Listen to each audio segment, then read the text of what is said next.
या संदर्भात बोलण्यासाठी आपल्या सोबत आता सुषमा अंधारे ठाकरे गटाच्या नेत्या जोडल्या गेल्यात। सुषमाजी, आपण पाहतोय या ठिकाणी आता आणखी एक महत्त्वाची कारवाई यामध्ये करण्यात आलेली आहे। अशोक खरातच्या मुलाला ताब्यात घेण्यात आले, मात्र त्याची पत्नी फरार आहे। कसं पाहता या सगळ्या कारवाईकडे? ही सगळी कारवाई झाली ही चांगली गोष्ट आहे, मात्र मला असं वाटतं की याचा वेग अजून वाढवणं गरजेचं आहे।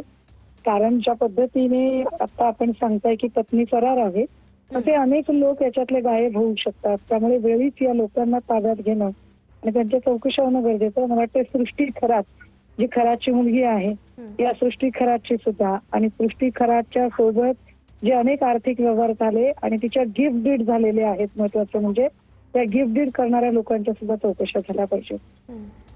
सुषमाजी, महत्त्वाचं म्हणजे अशोक खरातच्या एका पत्रिकेमध्ये विरोधक आणि सत्ताधारी अशा बऱ्याचशा मंडळींची नावं आहेत आणि 39 ते 45 जे नेते आहेत ते सतत अशोक खरातच्या संपर्कात असल्याची ही माहिती समोर येते। त्याकडे आपण कसं पाहताय?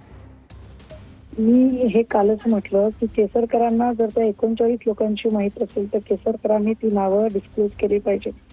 केसरकर जेव्हा म्हणतायत की मी सगळ्या लोकांचा भंडाफोड करेल, याचा अर्थ त्यांच्याकडे ही सगळी माहिती आहे आणि अशी माहिती दडवणे हा गुन्हा आहे। केसरकरांचा अंगुली निर्देश हा नेमका कुणाकडे आहे ते केसरकरांनी एकदा स्पष्ट केलं पाहिजे। आणि अगदी मी म्हटलं ना की याच्यात कुठलंही पक्षीय राजकारण न आणता त्याच्याशी संबंधित कोणीही असलं तरी त्याची चौकशी झाली पाहिजे, कारण प्रश्न महाराष्ट्रातल्या लेकीबाळींच्या इब्रतीचा आहे। सुषमाजी, एकीकडे नीलम गोऱ्हेंवर सुद्धा आरोप होतोय, मंत्रिपदासाठी त्याही खरातकडे गेल्याचा आरोप होतोय।